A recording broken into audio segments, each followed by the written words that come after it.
A rooster calls across a valley in Ndroga before the sky has fully decided on its color, and somewhere below, a woman is already kneeling at a stone hearth, coaxing flame into a pile of dried coconut husk.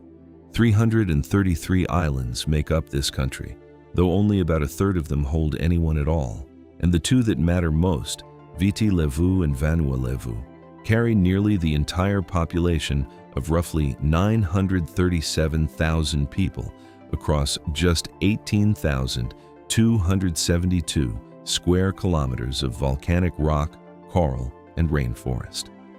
From the air, Fiji looks like a scattering of green punctuation marks on a blue page, but its real contradiction reveals itself only on the ground.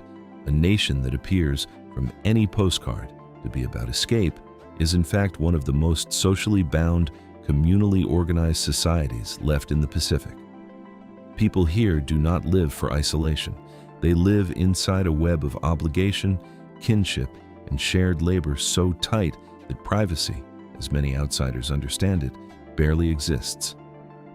This is the story of a country built less around individual lives than around the collective rhythm of the village, the church, the extended family compound, and what it costs and gives back to live that way in the 21st century. The day in a Fijian village rarely begins with an alarm clock. It begins with sound, the rooster, the slap of the ocean if the settlement sits on the coast, the murmur of someone's transistor radio tuned to Radio Fiji 1. In the Rewa Delta and along the Coral Coast, mornings start with tea, thick with condensed milk, and ruru, a soft green mash of boiled dalo leaves, alongside cassava or the starchy root itself, boiled until it yields to a fork. In Suva's urban neighborhoods like Samabula or Turak, breakfast looks more improvised, roti wrapped around curried potato bought from a corner shop, or, increasingly, instant noodles eaten standing up before the bus. Fijian time does not move at the clipped, transactional pace of a Western workday. There is a word, Fiji time, used half-jokingly and half-seriously by locals themselves, describing a cultural elasticity around punctuality that outsiders often mistake for laziness, but which is, more accurately, a different hierarchy of priorities. A conversation with a neighbor is not an interruption to the schedule, it is the schedule. Village life is organized around the vanua, a concept that translates loosely as land, but actually binds together land, chiefly structure, ancestral spirit, and community identity into one inseparable idea. You do not simply live on land in Fiji, you belong to it. And it belongs to you through your clan, or matakali. Friendships and obligations radiate outward from this structure. A household rarely cooks only for itself, and a young person's school fees are rarely paid by only one parent, but by an aunt in Nadi, an uncle in Levuka, a grandmother's pension.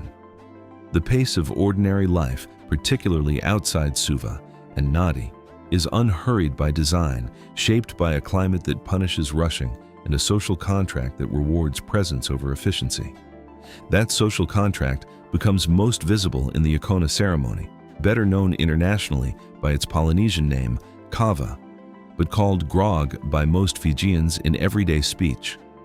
Each evening, in villages across Viti Levu, men and increasingly mixed groups gather cross-legged around a large wooden tanoa bowl, and a mixture of pounded waka root and water is strained through cloth and served in half coconut shells called bilo, passed hand to hand with a single clap before drinking.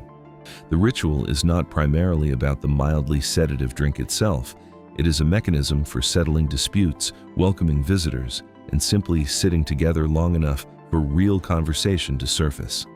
Beyond daily rituals like grog, 3 major cultural events anchor the Fijian calendar and reveal how differently, yet respectfully, its various communities express belonging. The Hibiscus Festival, held each August in Suva since 1956, transforms the capital into a week of parades, beauty pageants, and stage concerts that blend indigenous Fijian, Indo-Fijian, and Pacific Islander performance traditions under one roof. The Bula Festival in Nadi celebrates the tourism-driven West Coast with float parades and street markets each July, while the Ratu Sukuna Day, a public holiday held in late May, honors Ratu Sir Lala Sukuna, the paramount chief and statesman credited with shaping modern Fijian governance, and is marked in villages by ceremonial presentations of tabua, whale's teeth exchanged as tokens of respect.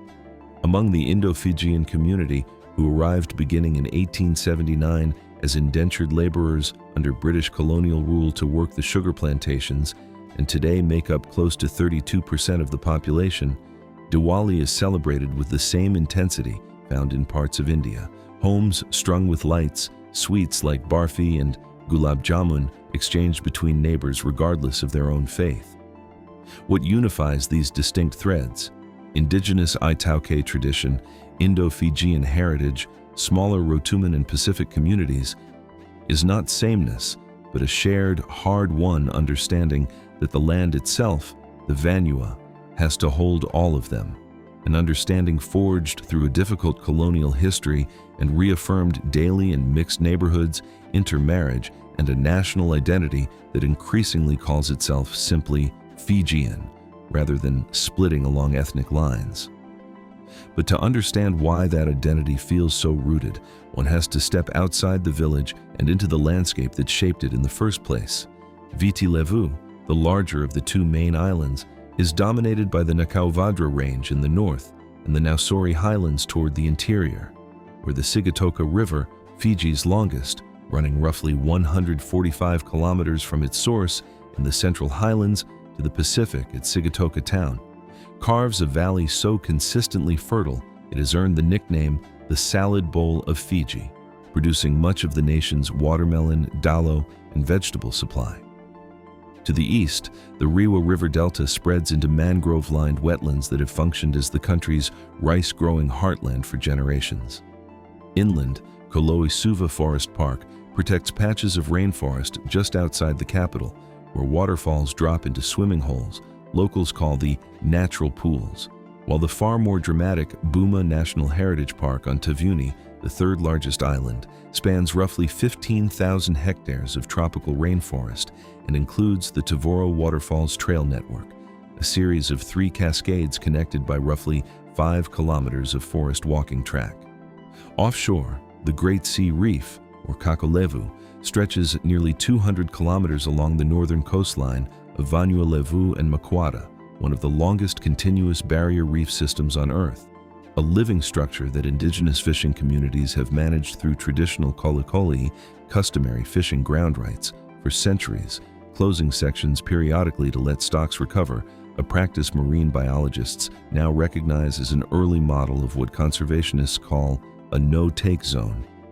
Seasons here are not the 4 of temperate countries, but 2, the hot, wet cyclone season running roughly November through April, when Fiji sits directly in a storm corridor that produced devastating events like Cyclone Winston in 2016, and the drier, cooler season from May to October, when village life shifts outdoors and traditional canoe races or kamakau regattas take place along the southern shoreline. Farmers time their dalo and cassava planting to this rhythm as precisely as any temperate zone wheat grower times a harvest, and fishing families read the moon and tide tables the way city dwellers read a train schedule. It is this same landscape, worked and negotiated with daily rather than simply admired, that increasingly has to share space with an economy built substantially on people arriving from elsewhere to look at it.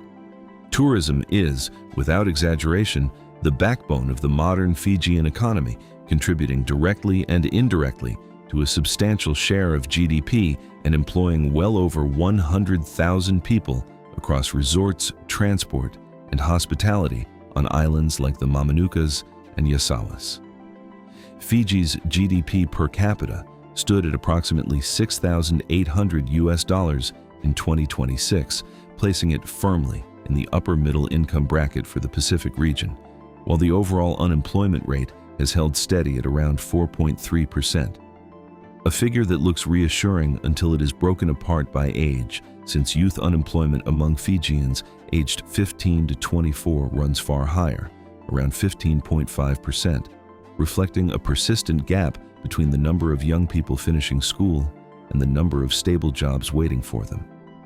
Beyond hotels and beach resorts, the sugar industry, historically the country's economic backbone before tourism overtook it, still operates through the Fiji Sugar Corporation's mills in Lautoka, Rarawai, and Labasa, processing cane grown largely by smallholder Indo-Fijian farming families on leased land, a system whose long-term security remains one of the country's quieter political tensions.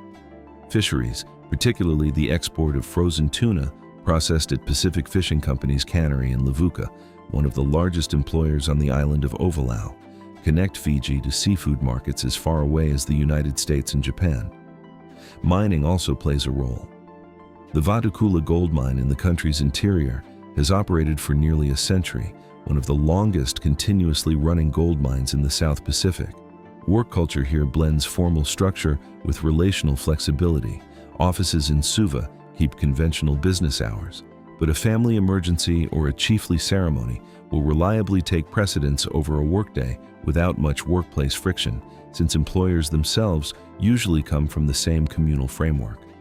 Small family-run businesses, from roadside kava stalls to sixth-generation Indo-Fijian textile shops on Cumming Street in Suva, form the texture of daily commerce far more than large corporations do. That same intimacy defines how food moves through Fijian life, not simply as fuel, but as the primary currency of hospitality. To sit at a Fijian table is to understand almost immediately that food here is inseparable from generosity. Refusing a plate that's been offered can read as a genuine social misstep.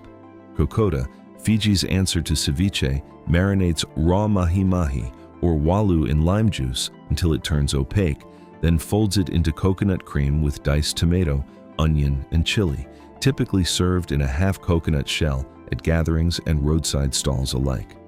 Lovo, the traditional earth oven, involves wrapping meat, fish, and root vegetables in banana leaves and burying them over heated volcanic stones for several hours, a cooking method reserved for weddings, church fundraisers, and Sunday family gatherings that produces a smoky, tender result unreplicable by any modern oven.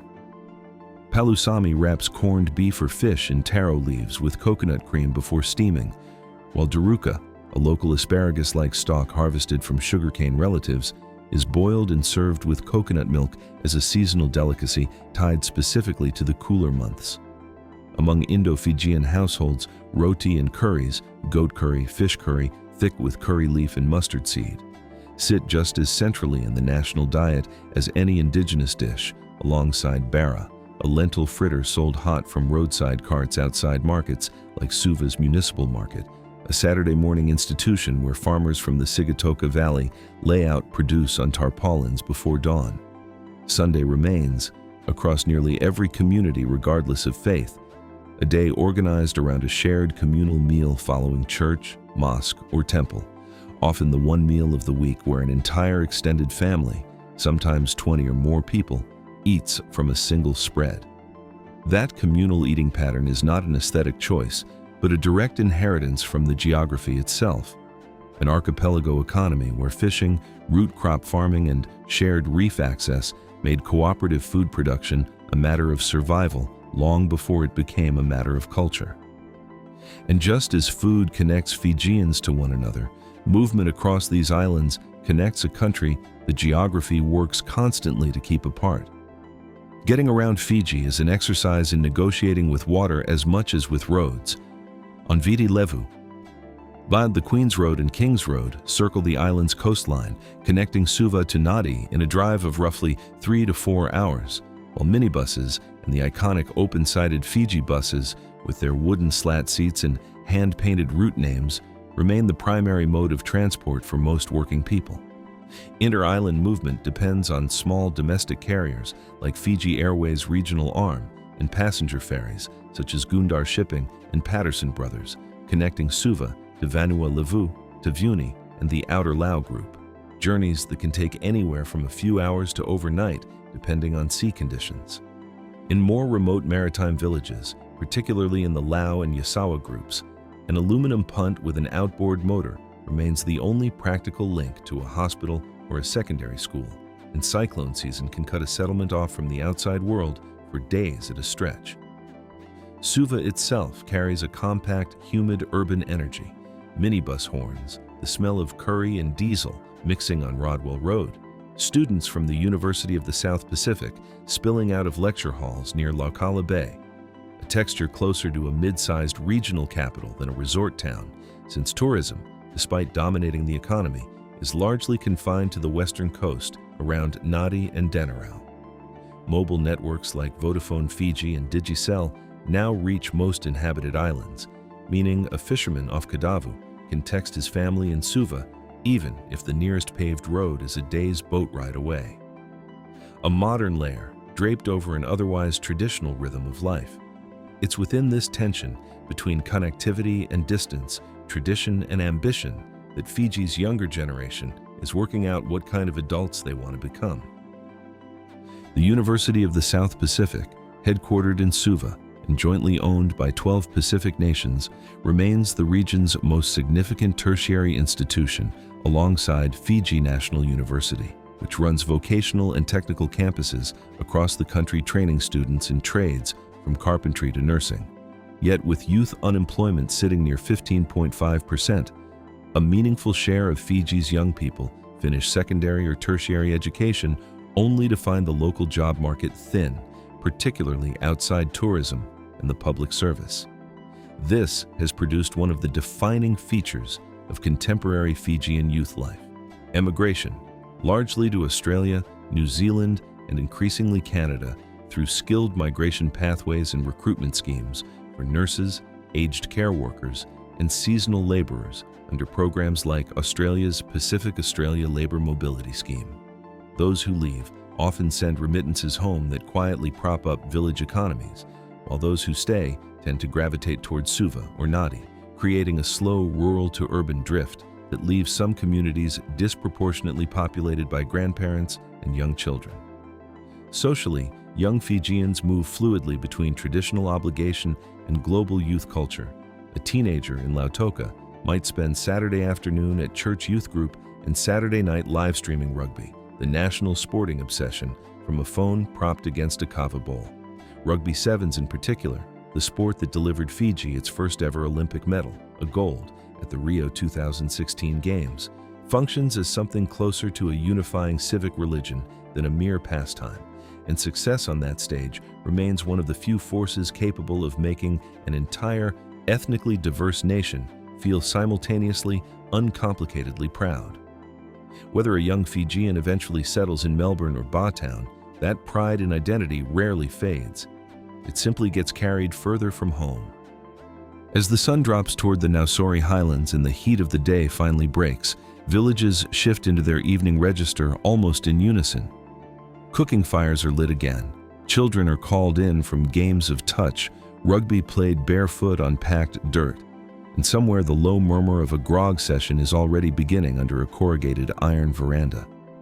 In Suva, the evening looks different, but carries a similar softening. Office workers filter out of buildings along Victoria Parade, street vendors sell hot roti and cassava chips near the bus stand, and the harbor briefly catches the last orange light before the tropical dusk collapses quickly into full dark, since near the equator there's little of the long lingering twilight familiar to higher latitudes. What defines the feeling of nighttime in Fiji, whether in a coastal village or a Suva neighborhood, is proximity, the near total absence of solitude, the sense that even silence is shared, that a conversation can start on a doorstep and simply continue as more relatives, neighbors, or friends arrive to sit down without ceremony or invitation. This is, in the end, the emotional core of Fijian life, not the postcard turquoise water, but a form of belonging so structurally embedded in daily existence that loneliness, while not impossible, is genuinely difficult to sustain here. None of this makes Fiji's daily life uncomplicated. The cost of living has risen sharply in recent years, squeezing families whose wages have not kept pace, and housing remains a serious strain in Suva, where informal settlements like those around Jidu Estate have expanded as rural migrants arrive faster than formal housing can absorb them. Cyclones and rising sea levels pose an existential threat to low-lying coastal communities, and the government has already begun relocating villages such as Vunidogoloa, on Vanuatu inland, away from eroding shorelines, a preview of what climate displacement may mean for other settlements in coming decades. Political life, too, has been unsettled at times, with a history of coups since 1987 that has left an undercurrent of caution around governance, even as the country has stabilized under democratic elections in recent years. And yet people stay, and more than that, people who leave frequently find themselves pulled back. What holds them is not naivety about these challenges, but a genuine calculation that the density of relationship available here, the guarantee that someone will always show up, that no illness or grief or celebration is carried alone, outweighs the conveniences of wealthier, lonelier places. It is a trade many Fijians make consciously, having seen the alternative up close through relatives abroad and chosen again and again to come home. That, finally, is the real contradiction this archipelago holds, the one the aerial shots and resort brochures never quite capture. A country built on some of the most isolated geography on Earth has produced one of the least isolated ways of living left in it. The Vanua endures not as a nostalgic idea, but as daily infrastructure, quietly determining who eats, who is cared for, who is welcomed. Viewed from a plane window, Fiji looks like a place people go to disappear. Lived from the inside, it turns out to be the opposite, a place almost impossible to disappear within, where the tide, the grog bowl, and the extended family all keep pulling you back into the circle. Perhaps that is the quiet lesson these islands offer anyone watching from somewhere far more solitary, that belonging was never really about the land itself, but about how tightly the people on it choose to hold one another. If stories like this one, real grounded looks at how people actually live in different corners of the world, are the kind of thing you find yourself thinking about after the video ends, consider sticking around. Subscribing and turning on notifications means you won't miss the next place we go. And if there's a country or a culture you've been curious about, drop it in the comments.